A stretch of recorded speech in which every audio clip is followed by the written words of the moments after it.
Quisiera comenzar en esta mañana citando de Eventos de los Últimos Días, página 147. Eventos de los Últimos Días, página 147. Es una solemne declaración la que hago. ¿Es una qué cosa? Solemne declaración la que hago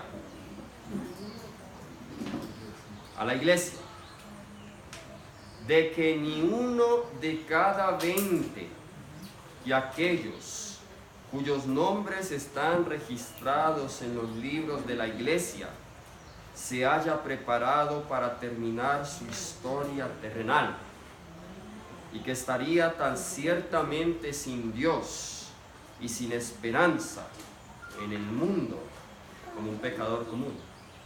¡Wow! ¡Qué solemne declaración! ¿Cuántos? Ni uno. Ni uno en 20. En otras declaraciones dicen ni uno en 100. Y esto lo dijo ella cuando la membresía de la iglesia no sobrepasaba los 10.000 o 5.000 miembros. Ahora quisiera invitar a los que vayan llegando, que vayan haciéndose acá adelante, preferiblemente los diáconos que nos ayuden, para que podamos todos escuchar y poder estar inmersos en nuestro estudio. Mis hermanos, la experiencia de la conversión es una cosa extraña en nuestros días. La experiencia de la conversión, la experiencia del nuevo nacimiento es una cosa extraña en nuestros días. De hecho, en otra declaración la sierva del Señor dice, hago una solemne declaración, dice ella, que muy pocos de los que hoy profesan creer en el mensaje del tercer ángel serán santificados por esa verdad y serán salvos. Qué solemne declaración. La pregunta es, ¿cómo es posible que alguien que sepa la palabra de Dios, que conozca a profundidad los misterios de Dios, no sea salvo? ¿Dónde está la falla? Hoy quisiera en esta mañana hablarles de lo que yo considero la mayor necesidad entre nosotros, la necesidad de un nuevo nacimiento, la necesidad de un nuevo corazón. Quisiera ilustrarlo con la historia de alguien el cual para mí es un claro ejemplo de lo que es un adventista del séptimo día. Y me refiero a Nicodemo. Vayamos al Evangelio según San Juan, el capítulo 3.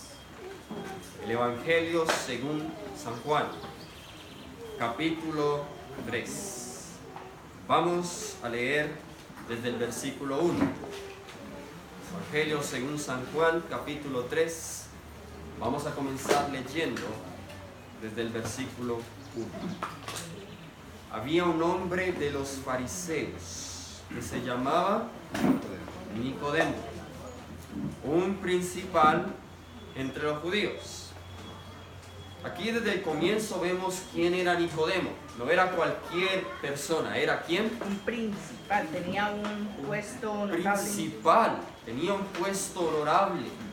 Era miembro del Sanedrín y era de la secta de los fariseos. Ahora, ¿conocían los fariseos bien la ley? ¿Conocían la palabra de Dios? ¿Ocupaban posiciones de responsabilidad dentro del pueblo? Claro que sí. Aquí no vemos a cualquier pintado en la pared. Aquí vemos a un líder religioso. Versículo 2.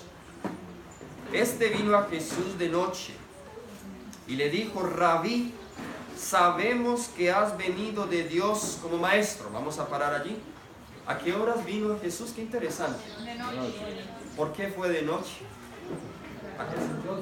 Para que nadie lo viera. Para que nadie lo viera. ¿Qué es lo que hacemos nosotros de noche? Dormir y orar, Dormir, orar, muy bien. vigilar también. Normalmente, ¿cuál es la hora que utilizan los ladrones para robar? ¿Y por qué utilizan las horas de la noche? Porque lo encuentran a uno. Porque uno está dormido y nadie los ve. De alguna manera, Nicodemo tenía vergüenza de aparecer ante Jesús a las horas del día. Fue de noche. Ahora, ¿qué nos dice eso un poco del carácter de Nicodemo? ¿Qué nos dice eso un poco del carácter de Nicodemo? Imagínense, por ejemplo, tratemos de colocarnos en los zapatos de Nicodemo. Él es el pastor, pero él siente que está vacío, tiene una necesidad, y se va del hermanito campesino a que le dé un consejo. Nicodemo era tan orgulloso que si él sabía que iba de día y lo veían todos, dirán: ¿qué estás haciendo tú pidiéndole consejos a un Galileo carpintero? Nicodemo en su orgullo decía: ¿quién soy yo para pedirle consejos a Jesús? Pero había una necesidad en su corazón que lo llevó a él a que buscara a Jesús, pero lo buscó de noche. De hecho, la hermana White lo dice en El deseado de toda la gente, es página 141. Deseaba ardientemente entrevistarse con Jesús, pero no osaba buscarle abiertamente. Sería demasiado humillante para un príncipe de los judíos declararse simpatizante de un maestro tan poco conocido. Si su visita llegase al conocimiento del Sanedrín, le atraería su desprecio y denuncias. Resolvió, pues, verle en secreto, con la excusa de que si él fuese abiertamente, otros seguirían su ejemplo. Qué buena excusa, ¿no? Haciendo una investigación especial, llegó a saber dónde tenía el Salvador un lugar de retiro en el Monte de las Olivas.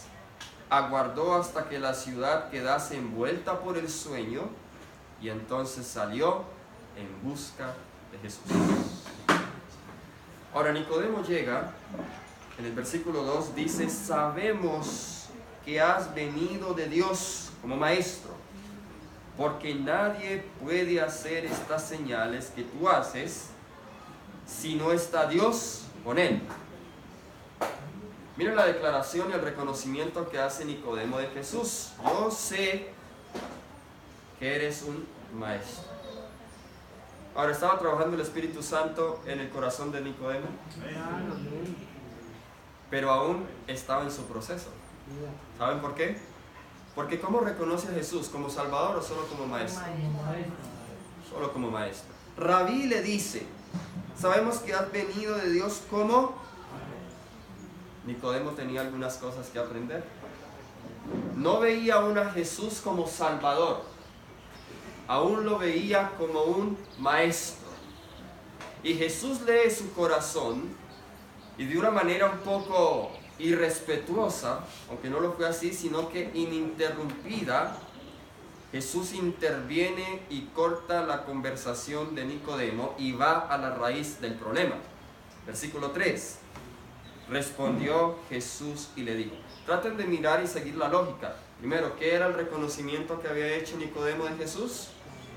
Sabemos que eres un maestro de Dios por las señales que hace, ¿cierto? Pero notemos la respuesta de Jesús, versículo 3. Respondiendo Jesús le dijo: de cierto te digo, el que no naciere de nuevo no puede ver el reino de Dios. Interesante, ¿cierto? Parece como que esta respuesta estuviese completamente fuera de contexto de la declaración que había hecho Nicodemo. Jesús le dice: imagínate que tú vas, o alguien viene por consejo a ti y le dice, mira, ¿sabes qué? Yo te admiro, tú eres un gran predicador, tú eres un gran maestro. Y yo le digo a esa persona, sabes, tienes que nacer de nuevo. Suena un poco como que, oye, yo vine fue para otra cosa. Pero Jesús ve su necesidad. Ahora, vamos a detenernos en este versículo y vamos a explicar qué representa el nuevo nacimiento. Si ustedes van en sus Biblias, algunas de sus Biblias deben de tener referencias marginales. En Juan 3:3 hay una mejor traducción para nacer de nuevo. De hecho, la hermana White cuando lo cita en el deseado de toda la gente, no lo cita como nacer de nuevo, ya lo cita como dice en el original. Dice, el que no naciere de arriba, no verá o no puede ver el reino de Dios. De acuerdo a Jesús, ¿cuál es una condición para poder ver el reino de Dios? Nacer de nuevo. O nacer de arriba. Ahora, ¿qué significa eso que nacer de arriba? La palabra griega es la palabra anotem. ¿Ok? Y vamos a ver cómo en el contexto de Juan 3, Jesús, o qué Jesús quiere decir con nacer de arriba. Saben, hay conceptos erróneos que nosotros hemos desarrollado en cuanto al nuevo nacimiento. Un concepto erróneo en cuanto al nuevo nacimiento es que nuevo nacimiento significa que yo tengo que hacer cambios externos. Entonces yo tengo que cambiar este hábito aquí, tengo que cambiar este hábito allá, tengo que dejar de comer así, tengo que dejar de vestirme así, tengo que dejar de ver estas cosas, tengo todo esto y creo que eso es el nuevo nacimiento. Pero eso no es un nuevo nacimiento. Ahorita vamos a comparar la experiencia de Nicodemo con la del joven rico. Externamente, ¿cómo era el joven rico? Todo esto lo he guardado desde mi niñez. ¿Qué me falta? A la letra de la ley era ¿qué? Fiel. Perfecto. Pero se sentía vacío. Le faltaba algo. Fue a Jesús. Jesús le dijo una sola cosa te falta. Y esa era la misma cosa que le faltaba a Nicodemo. Vamos a los versículos 12 y 13. Juan capítulo 3, versículos 12 y 13. Vamos a ver el paralelismo que utiliza Jesús. Si os he dicho cosas terrenales y no creéis, pregunta, vamos a parar allí. ¿A qué cosas terrenales se está refiriendo Jesús contextualmente?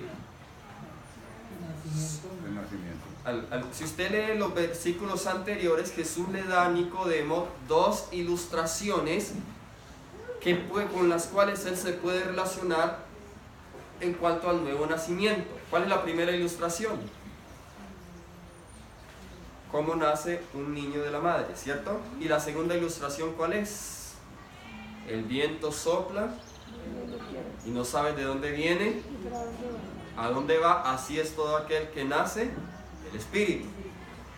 Nicodemo no entendió. Jesús le dice, si os he dicho cosas terrenales y no creéis, ¿cómo creeréis si os dijere las, ¿qué cosa? Celestiales. Pregunta, entonces, contextualmente, nacer de arriba significa nacer de las cosas ¿qué? Celestiales. Si yo necesito nacer de las cosas celestiales, por ende, yo soy ¿qué? Terrenal. ¿Estamos entendiendo? Nicodemo quería y fue donde Jesús, a que Jesús le hablara de doctrina. Quería que Jesús le hablara de la letra de la ley. Jesús le está diciendo a Nicodemo, antes que puedas entender esas cosas, tú necesitas nacer de arriba. Esta mañana en nuestro grupo de retroalimentación discutíamos cómo poder llegar a esa perfección. Y una hermana hizo un aporte muy importante. Preguntaba, ¿cómo es que nosotros oramos todos los días leemos la Biblia todos los días, pero ¿por qué ese cambio no se ve en nuestros caracteres todos los días? Quizá no hemos experimentado el nuevo nacimiento y no entendemos las cosas celestiales. Porque para entender las cosas celestiales, para entender la palabra de Dios, necesito una mente espiritual. Sin una mente espiritual no puedo entender las cosas celestiales. Voy a entender la letra, pero no voy a entender el espíritu de la palabra de Dios. Versículo 13. Nadie subió al cielo. Ahora Jesús aquí, como para que Nicodemo no tuviese ninguna duda de qué significa nacer de arriba, Nicodemo pudo haber objetado a Jesús y le pudo haber dicho, bueno, ¿cómo nazco de arriba si yo vivo acá abajo? Jesús responde a esa objeción en el versículo 13. Nadie subió al cielo, sino el que, ¿qué cosa? El que descendió del cielo, el Hijo del Hombre que está ¿qué? Así que no necesitamos ir hasta el cielo y nacer allá para nacer de arriba. Nos basta con aceptar al que vino del cielo acá a la tierra, Cristo Jesús. Versículo 31. ¿Saben que Juan escogió estos dos incidentes para hablar del mismo tema? De hecho, la hermana White nos dice que este sermón de Jesús a Nicodemo es el sermón más completo en cuanto a cómo es un hombre salvo. Deseado a toda la gente es página 148. En ninguno, dice, en la entrevista de Jesús con Nicodemo, Jesús reveló el plan de salvación y su misión en el mundo. En ninguno de sus discursos subsiguientes explicó él tan plenamente, paso a paso, la obra que debe hacerse en el corazón de cuantos quieran heredar el reino de los cielos. ¿Cuál es el sermón que más explícitamente Jesús explica paso a paso la obra de la conversión y el plan de la salvación? El discurso a Nicodemo. Así que vamos a ver versículo 31 de Juan 3. El que de arriba viene, deme otra palabra para de arriba. Del cielo. El que del cielo viene, gracias, es sobre todos. El que es de la tierra es terrenal. Y cosas terrenales que habla el que viene del cielo es sobre todos. ¿Estamos viendo el contraste? ¿Por qué la Biblia le llama, vamos a poner un poco de lógica a esto, ¿por qué la Biblia le llama a esto un nuevo nacimiento? ¿Saben, Nicodemo? Quizá algunos de nosotros, como Nicodemo, no entendemos. Miren Nicodemo cómo lo entendió. Vamos al versículo 4. Eso le ofendió un poco a Nicodemo. Él hasta cierto punto entendía, pero su Versículo 4, orgullo, mismo 3. del capítulo 3, versículo 4, su orgullo estaba resistiendo la palabra del Señor. Nicodemo le dijo, ¿cómo puede un hombre nacer siendo viejo? ¿Puede acaso entrar por segunda vez en el vientre de su madre y nacer? ¿Tiene lógica el argumento de Nicodemo? Humanamente tiene lógica. Él lo pensó así y a ver si habló. Claro, humanamente tiene lógica. ¿Cómo así que nacer de nuevo? Tengo que volverme a meter al vientre de mi madre y volver a nacer Eso es lo que él pensó. de nuevo. Eso fue lo que él pensó. Ahora, si la Biblia dice que yo necesito un nuevo nacimiento, ¿eso qué implica del primer nacimiento? No es válido. ¿Por qué el primer nacimiento no sirve? Porque está Porque es terrenal. ¿Qué dice Salmo 51:5? En pecado he sido formado, en iniquidad he sido formado y en pecado me concibió. Madre. que pertenece a la primera familia, la de Adán. ¿Okay? Cuando nosotros nacemos, a ver, aquí hay una pregunta capciosa. ¿Nosotros nacemos pecadores o nacemos con tendencias al pecado? Hacemos pecadores. ¿Nacemos pecadores o con tendencias? Con tendencia. Sí, venimos ya manchados. Ajá. pero no nacemos Tenemos pecadores. la herencia de No sabe nada. La herencia de Adán y Eva. ¿Tener tendencia pecaminosa me hace pecador? No. Solo si yo ¿qué? Lo hace. Participo de esa tendencia. Pregunta, ¿tenía Jesús tendencias heredadas al pecado? No cultivadas, noten, no cultivadas, heredadas. ¿Cuáles eran los padres y los ancestros de Jesús? Pecadores. Romanos 8:3 dice que Jesús fue hecho a semejanza de carne de pecado. ¿Ok? Jesús nació con tendencias heredadas al pecado, pero eso no lo hace pecador. Y ahí es donde a veces muchos de nosotros no entendemos eso. Y después aún de haber experimentado la conversión, cargamos con culpa porque aún esas tendencias están en nosotros. Esas tendencias, ¿cuándo van a desaparecer? Cuando aceptamos a Si Cristo. nacemos de nuevo. Aún después del nacimiento yo sigo luchando con mis tendencias. Sí, es algo que... Y eso lo tenemos Es que una entender. lucha, son luchas. Esas tendencias yo no tendré que luchar más con eso hasta que Cristo venga.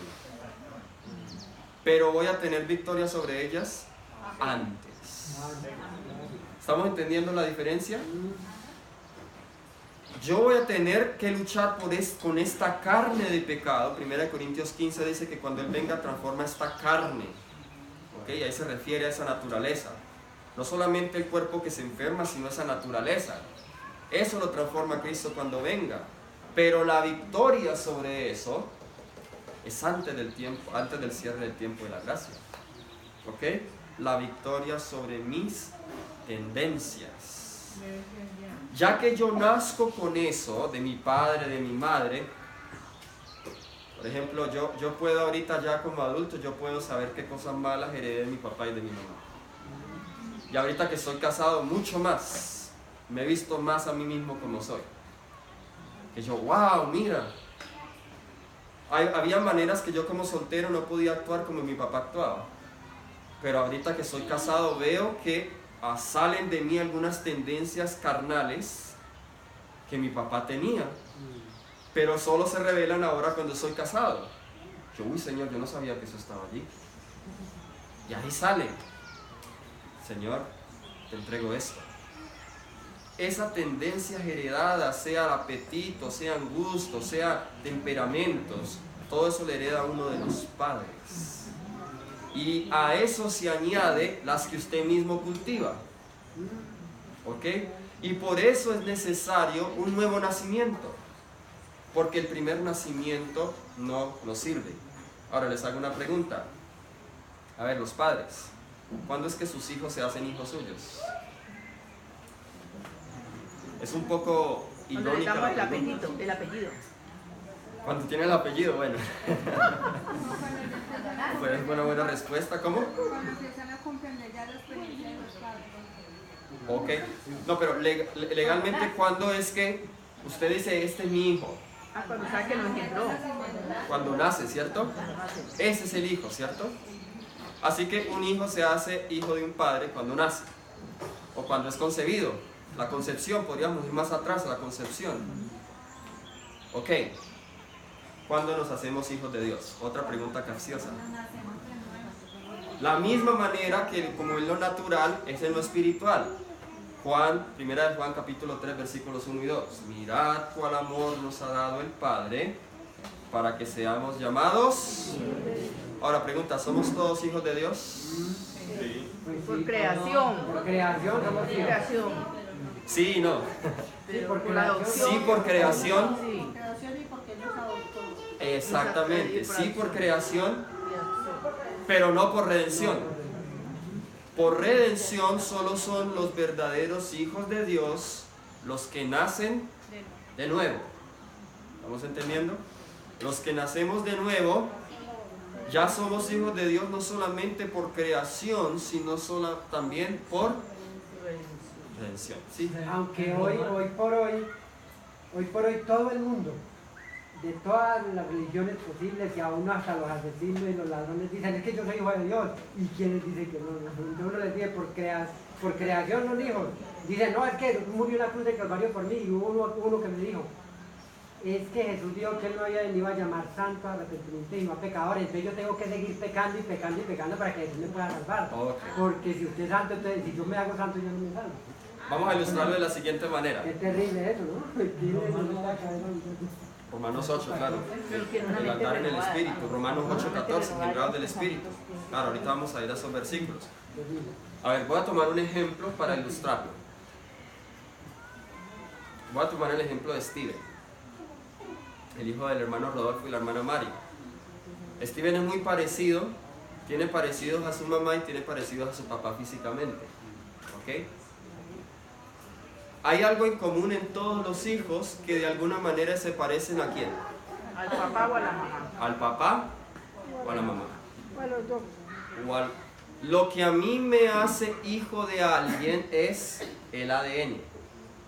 ¿Está bien? Cuando a veces esos papás que niegan a los hijos, yo no soy el papá, bueno, hagámosle prueba de ADN. ¿Ok? Y bien costosita que sí. Así es. Así que vamos a entender esto un poco. ¿Quiénes son los hijos de Dios? Los que tienen el ADN de Dios. Y cuando Dios los mira a ellos, Él puede ver su imagen reflejada en ellos y dice, wow, ese muchachote se parece a mí. ¿Qué dice Isaías 43:7? Vayamos allá, Isaías 43:7. Este versículo, si lo leemos en la carne, suena egoísta. Si lo leemos en el espíritu, encontramos una hermosa verdad de la redención. Isaías 43:7. Todos los llamados de mi nombre, ¿para qué cosa? Para gloria mía los he creado, los formé. Y los hice. ¿Para qué nos creó Dios a nosotros? Para gloria suya. ¿Qué significa que somos creados para gloria de Dios? ¿Qué significa gloria en la Biblia? Carácter. En otras palabras, Dios nos creó a nosotros para que reflejáramos ¿qué? Su carácter. Padres, cuando sus hijos han nacido y su hijo se parece a usted, ¿cómo se siente? Ah, feliz. Feliz, ¿cierto? Ese muchacho se parece a mí. Wow, mírenlo, la misma estampa del papá y de la mamá, y el papá es... Y dice, mira, tatúa como. Cuando se parecen las cosas buenas, pero en las malas de pronto como que... Ah, sí, son las de la mamá. Sale a la mamá. Saben, de alguna manera similar, pero con un, voy a decirlo de la siguiente manera, con un orgullo santo. Dios ve a sus hijos. Y cuando hay uno que se parece más a él, le dice a los ángeles, mira, mira, ahí está la hermana Constanza, mi hija Constanza, ¿cómo se parece a mí? Ah, qué orgulloso me siento. Eso es lo que significa. ¿Cómo? Ahí está Job. Oye, diablo, mira, ¿se ha visto a Job? Ese muchacho se parece a mí. El justo, recto, temeroso de Dios y apartado de mal. Qué hermoso que Jesús pueda alardear de nosotros, ¿cierto? Y que Él pueda decir, mira a mi hijo allá, uy, cómo se parece a mí. Dios está esperando que su imagen esté reproducida en su pueblo perfectamente, para que pueda decirle al diablo y darle permiso a que nos toque. La experiencia de Job es la misma experiencia que el pueblo de Dios va a pasar durante el tiempo de angustia. Pero aquellos que pasen por el tiempo de angustia deben haber alcanzado la experiencia que alcanzó Job. Y esta mañana nos hablaron de la perfección. Y ahí dice, Job era perfecto en todos sus caminos, temeroso de Dios, apartado del mal. Tremendo. El nuevo nacimiento. Volvamos a Juan 3, versículo 5 y versículo 6. Respondió Jesús y le dijo, ahorita le voy a explicar más claro, de cierto te digo. Ahora, esto es un hebraísmo. Un hebraísmo significa, es una palabra que se repite en el hebreo varias veces para hacer un énfasis. Desierto, desierto. De eso, cuando cada vez que escuchen esa expresión, desierto, desierto, dicha por Jesús, es porque lo que Él va a decir es muy importante. Desierto, desierto, te digo, que el que no naciere de agua y del Espíritu, no puede entrar en el reino de los cielos. Ahora aquí lo explica más claro. Lo que es nacido de la carne, carne es lo que es nacido del Espíritu. ¿Qué cosa? Espíritu es. ¿Qué significa nacer de nuevo o nacer de arriba? Nacer del Espíritu. Nacer. Ahora mira qué profundo lo que vamos a decir ahora. Ayer lo estudiamos un poquito. ¿Quién fue el que concibió a Jesús? El Espíritu Santo. Algunos dicen, bueno, es que Jesús tenía una ventaja con nosotros porque Jesús fue engendrado por el Espíritu Santo desde la concepción. ¿Y quién de nosotros tiene ese privilegio? Y algunos dicen, Jesús pudo vivir sin pecado aún desde niño, desde bebé, pues porque fue engendrado por el Espíritu. Claro, puede que la mayoría de nosotros no tuvo ese privilegio en el primer nacimiento, para eso está el segundo. ¿Amén? Y cuando nosotros, el nacimiento de Cristo, la concepción de Cristo, es correspondiente a nuestro nuevo nacimiento. Y si nosotros nacemos del Espíritu, el mismo Espíritu que concibió o que engendró, que puso el esperma de Dios en la matriz de María, ese mismo Espíritu puede darme a mí vida. Y puede capacitarme para yo vivir la misma vida que Cristo vivió en esta tierra. Poderoso. Pueden, aún sin obviar esto, ¿puede alguien tener la experiencia que tuvo Jesús de nacer desde el vientre con el Espíritu? Mencióneme alguien en la Biblia aparte de Jesús que nació con el Espíritu Santo desde el vientre. Es posible. Pero depende de quiénes. De los padres. Los padres. Pero los padres tenían instrucción. Claro. Los padres tenían instrucción. Aquellos que aún no tenemos hijos, esa debe ser nuestra meta. Que podamos caminar como Zacarías y como Elizabeth de tal manera con Dios que aún desde el vientre ese hijo salga lleno del Espíritu Santo.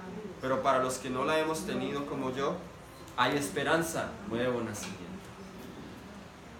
El nuevo nacimiento. En el caso de Ahora, Sansón, en el caso de Sansón también el Señor le dio Sansón también, claro que sí. Y él se desvió. Ahora esta mañana nos hablaban de una vez salvo, siempre salvo. Enseña la Biblia que cuando el momento que aceptamos al Señor Jesús en nuestras vidas somos salvos. Sí. Claro que sí. Hoy es tu día de salvación. Pero ¿cuál es la diferencia entre la enseñanza bíblica, que el momento en que entrego mi vida al Señor Jesús, en ese momento soy salvo, y la doctrina de una vez salvo, siempre salvo?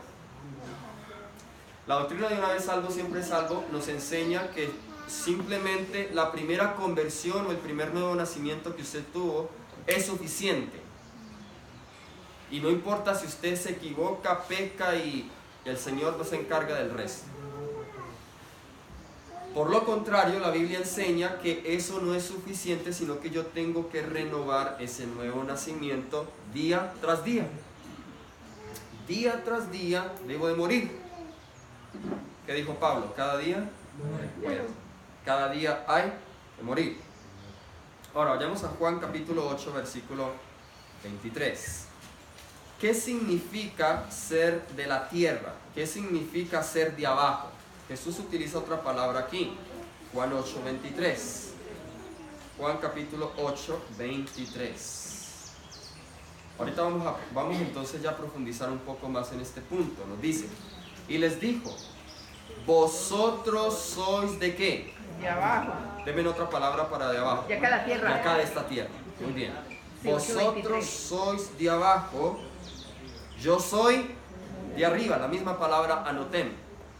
Vosotros sois de este mundo, yo no soy de este mundo. ¿Qué significa ser de abajo? Significa ser de la tierra, significa ser de este mundo. En otras palabras, para poder comprender las cosas espirituales de Dios, debo renunciar a lo que es terrenal, a lo que es de este mundo, a lo que es de abajo. Ahora, ¿qué viene de arriba? ¿Qué viene de arriba? Recuerden cuando Jesús dijo en Juan 16, 7, vayamos allá, Juan capítulo 16, versículo 7, nos dice: pero yo os digo la verdad, os conviene que ¿qué? Ahora, ¿para dónde se iba a ir Jesús? Para el cielo. Juan 14, 1 al 6, dice: yo voy para el cielo donde está mi Padre. Porque si no me fuera el Consolador no vendría a nosotros, mas si me fuere os... ¿De dónde lo voy a enviar? Del cielo. Del cielo de arriba. Así que ¿qué significa nacer de arriba?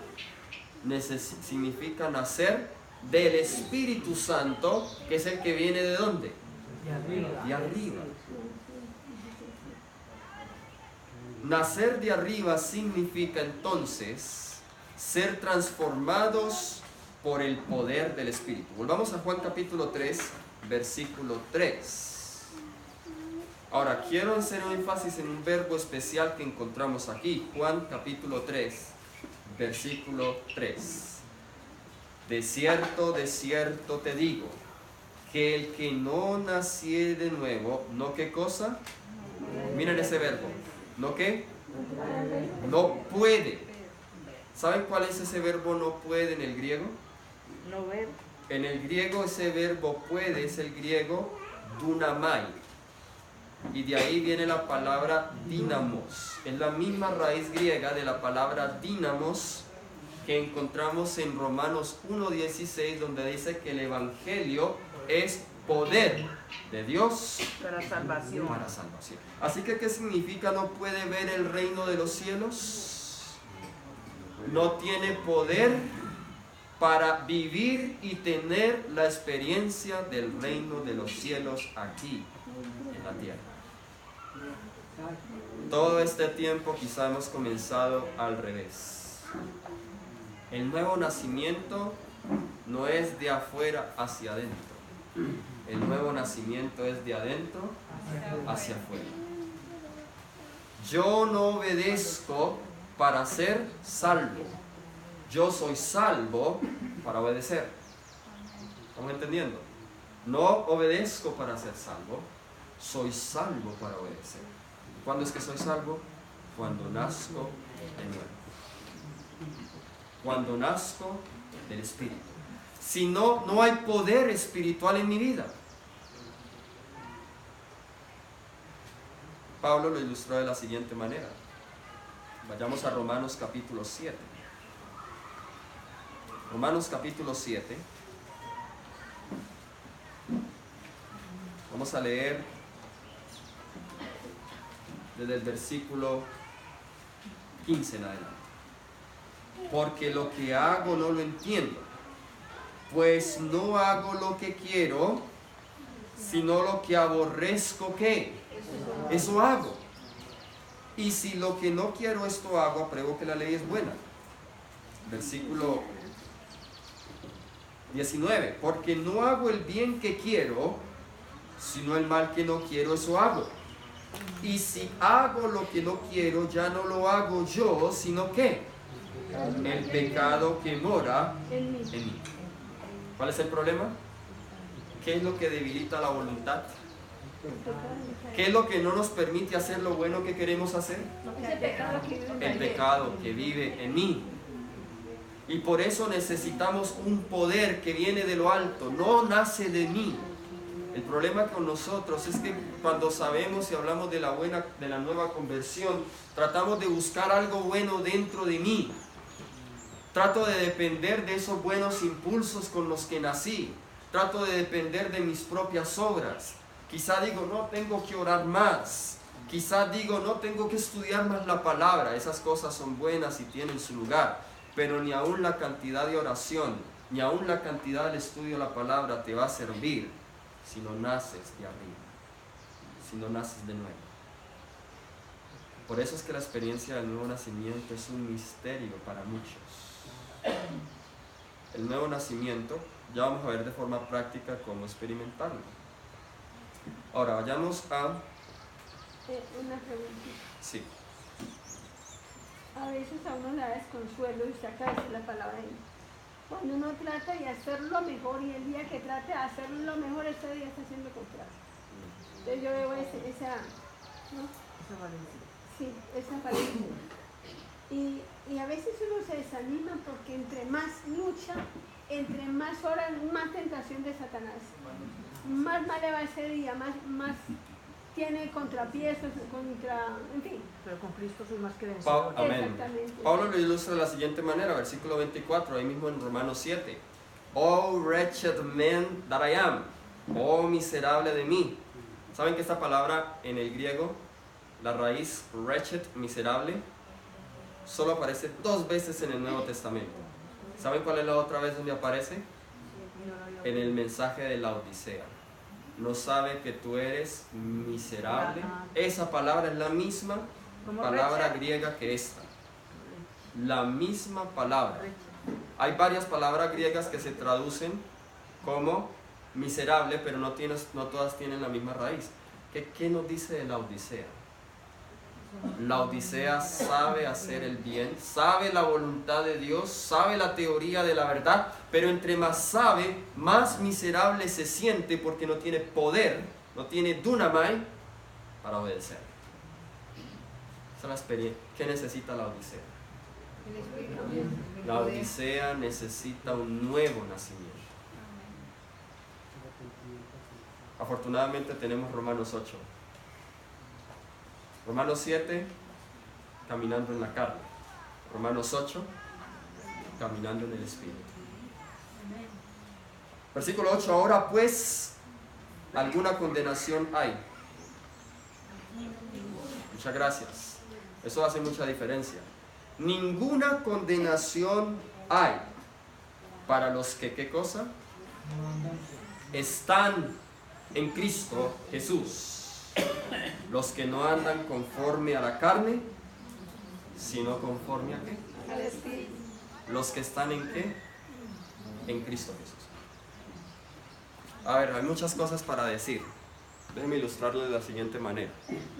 Había una ceremonia en el santuario, una de las ofrendas, que se llamaban las ofrendas por el pecado. Y en esas ofrendas, en algunas ocasiones, se le pedía al sacerdote que se comiera la ofrenda, ¿ok? Y debía entrar al santuario después de haberse comido la ofrenda. ¿Qué significa eso? ¿Simplemente Dios quería engordar a los sacerdotes con tanta carne de cordero? Eso tiene un simbolismo. ¿Cuál es la preposición aquí? Proposición, los que están ¿dónde? En En Cristo, en, dentro, dentro. Ese corderito, Eso que acaba de decir, ¿qué citado? las ofrendas por el pecado se encuentran en Levítico 1 y 2. Y luego en Levítico 7 vuelve a reiterar allí y da las explicaciones. Vamos a entenderlo un poco. Ese cordero ¿a quién representa? A Cristo Jesús, pero también representa ¿a quién? Eso tiene una aplicación doble. A nosotros. Porque recuerda que el sacerdote colocaba, o el pecador colocaba el pecado sobre el cordero, ahorita el cordero era el que tenía el pecado. Estaba en él. Ahora, cuando el sacerdote entraba, cuando se comía eso, ¿a dónde se iba? Al lugar santo. Estaba dentro del santuario, estaba en el ejercicio del santuario. Les hago una pregunta. ¿Puede esa persona que está dentro del estómago del sacerdote de Cristo puede pecar? Imagina que usted está dentro de Jesús, ¿ok? Si usted está dentro de Jesús, ¿y Jesús dónde está? En el lugar santísimo. Está la ley, está el sábado, el pote de maná.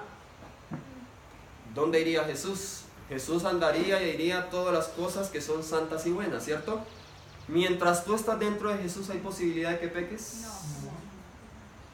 Pero cuando quieras pecar, digamos, aquí está Daniel Miranda dentro del estómago de Jesús.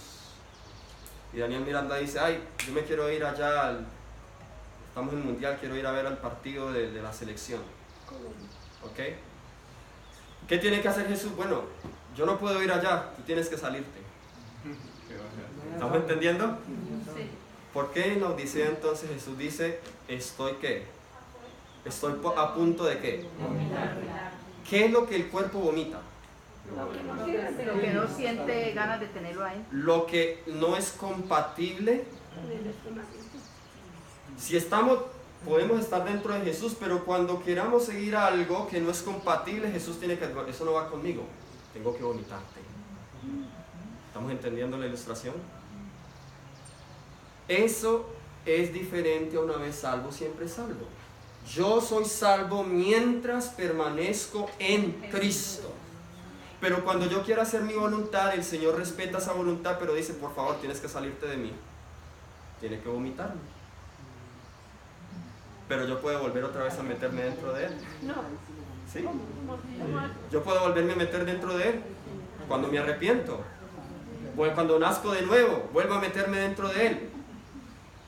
¿Cómo se sentiría usted si cada rato usted le hicieran vomitar? Pondría muy de... ¿Cómo se siente Jesús cuando nos metimos y nos salimos y nos metemos y nos salimos en Él? Lo mismo que sentimos nosotros cuando vomitamos. Esa es la experiencia de la Odisea. ¿Entendemos? En Cristo. Jesús dice que vosotros en mí y yo en ti. ¿Ven la relación? Estamos dentro de Él, pero Él está dentro de nosotros también. Esa es la relación. Y cuando hay esa intimidad con Jesús, ¿cuándo vamos a pecar? ¿Iría Jesús al bar? Recuerde, usted está dentro de Jesús. Esa comida, digamos, aquí nos acabamos de comer al desayuno, nos comimos el pancito, el croissant. ¿Dónde está el croissant ahora? Donde yo estoy, ¿cierto? Y aquí estamos escuchando la palabra de Dios. Y usted va a ir al cuarto de la oración y el croissant va a ir donde usted va. Pero si ese croissant dice, no, yo me quiero ir a otra parte, ese croissant tiene que, ¿qué? Salirse de mí. ¿Ok? Yo soy lo que yo como. Nosotros, solo Cristo acepta dentro de Él lo que es compatible con su carácter. Lo que es contrario, lo que es extraño a su carácter, a su naturaleza, tiene que vomitarlo, le revuelca el estómago. Le revuelca el estómago. Vamos a llevar esto práctico para terminar. ¿Saben dónde más se utiliza esa palabra anotem? Vamos a Mateo 27, 51. Este es un estudio de palabra que estamos haciendo. Anotem es la palabra griega para decir desde arriba, porque ese es el significado original de Juan 3:3. Jesús dice, os es necesario nacer de arriba. Mateo 27, 51. Y he aquí el velo del templo se rasgó en dos. ¿Y cuál es la siguiente expresión que dice allí? De arriba abajo. ¿Saben cuál es la palabra allí de arriba? Anotem. De arriba abajo, y la tierra tembló y las rocas se partieron. A ver, ¿qué tiene que ver esto con lo que estamos estudiando? ¿Qué representaba que el velo se haya rasgado?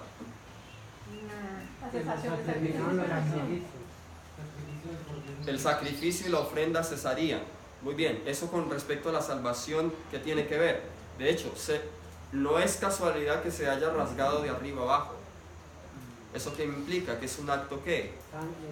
Divino. ¿Saben? Ese velo era así gruesísimo.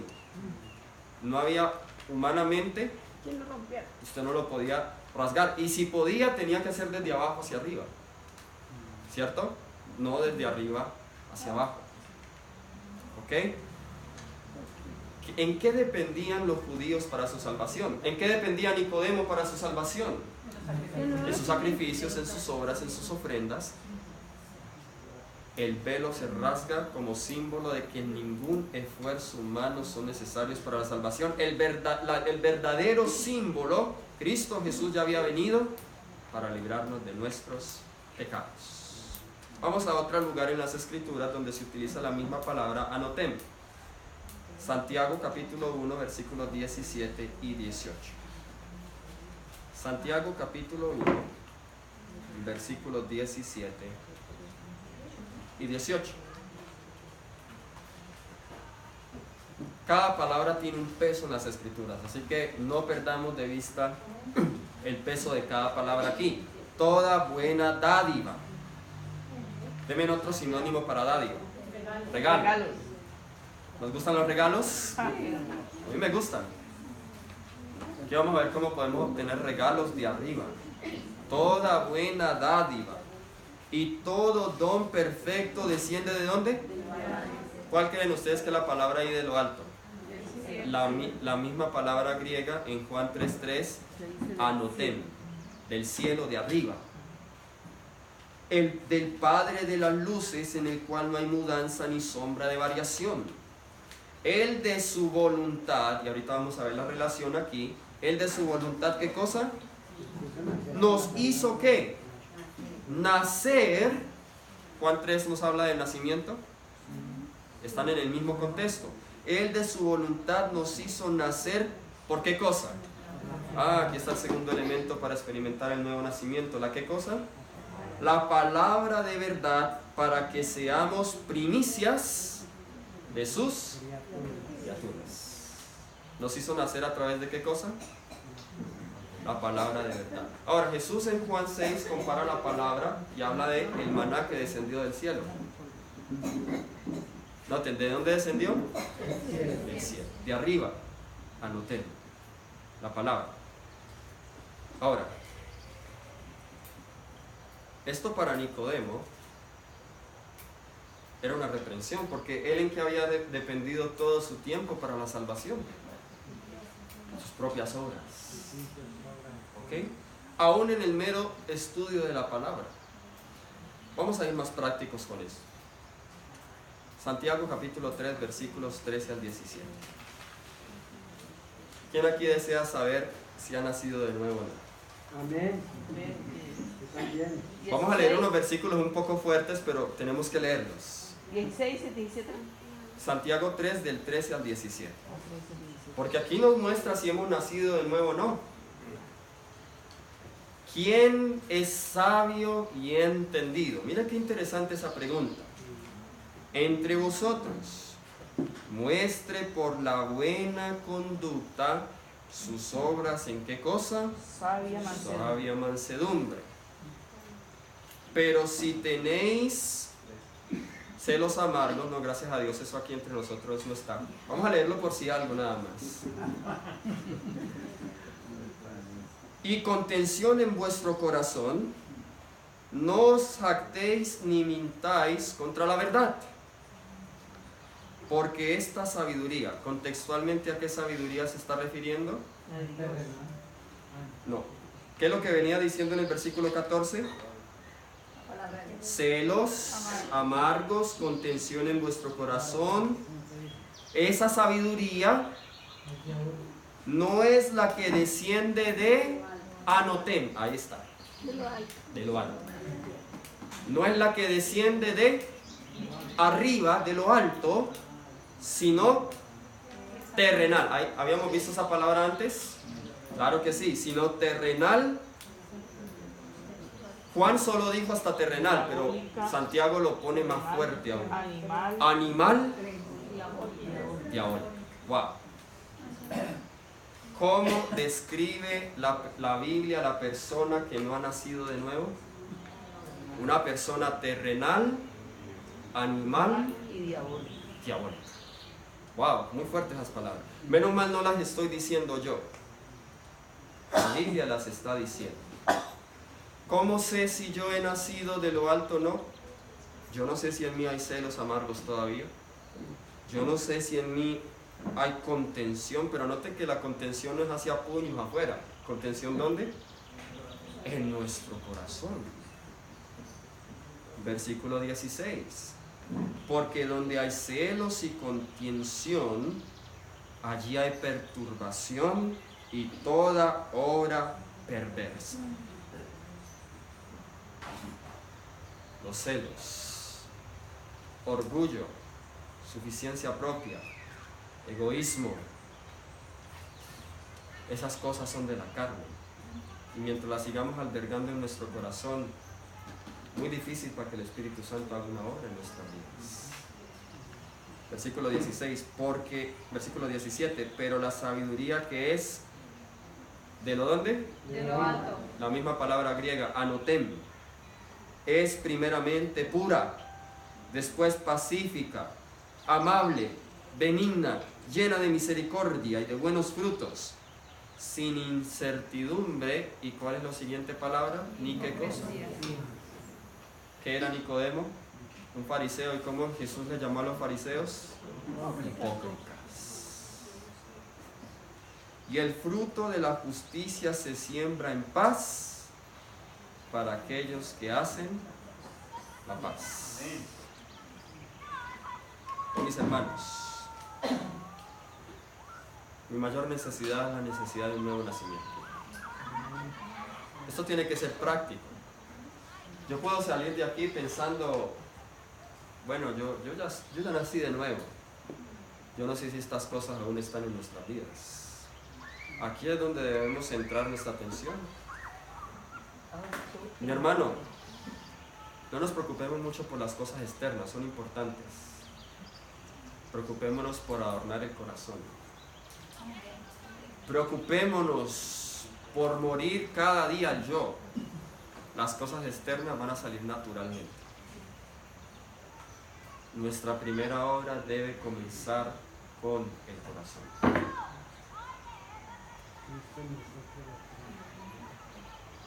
Cierro con la misma cita que había comenzado. Eventos de los últimos días, página 147.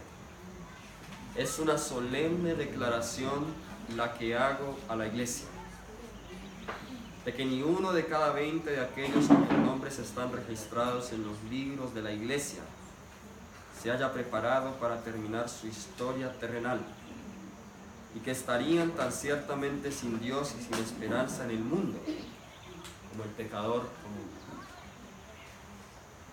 Oh, mis hermanos, quiera Dios que no repitamos la historia que repitió el pueblo judío.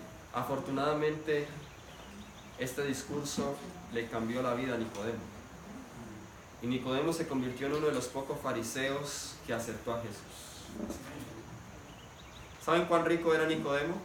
De acuerdo a la tradición judía, Nicodemo tenía tanto dinero que si él hubiese dado su dinero a Jerusalén, él hubiese podido alimentar a la gente de Jerusalén por 8 años. Así de rico era Nicodemo. Y Nicodemo, nos dice la sierva del Señor, que quedó pobre. Murió como mártir. Él entendió el nuevo nacimiento. Él experimentó la nueva conversión. Y se vio en sus frutos, lo dejó todo. No le importó perder su posición en el Sanedrín, no le importó perder su dinero, lo dio todo. Todo. El Señor no quiere parte de tu corazón. El Señor quiere todo tu corazón. Todo. Dáselo todo a Él. Dale todo lo tuyo y recibirás todo lo de Él. Acéptalo en tu vida. Cristo viene pronto. Cristo quiere salvarte. Cristo quiere sellarte. Cristo quiere derramar sobre ti el Espíritu Santo. Solamente dale todo. ¿Quiénes en esta mañana dicen, Señor, quiero darte todo mi corazón? Amén. Quiero darte toda mi vida, todos mis talentos. Señor les bendiga. Amén. Vamos a cantar y luego vamos a cerrar con una palabra de oración.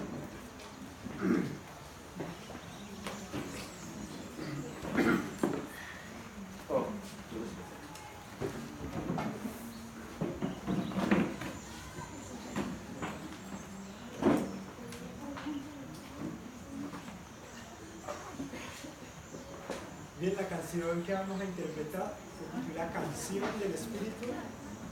Realmente no hay nada bueno en nosotros. Toda cosa buena y todo perfecto viene de quién?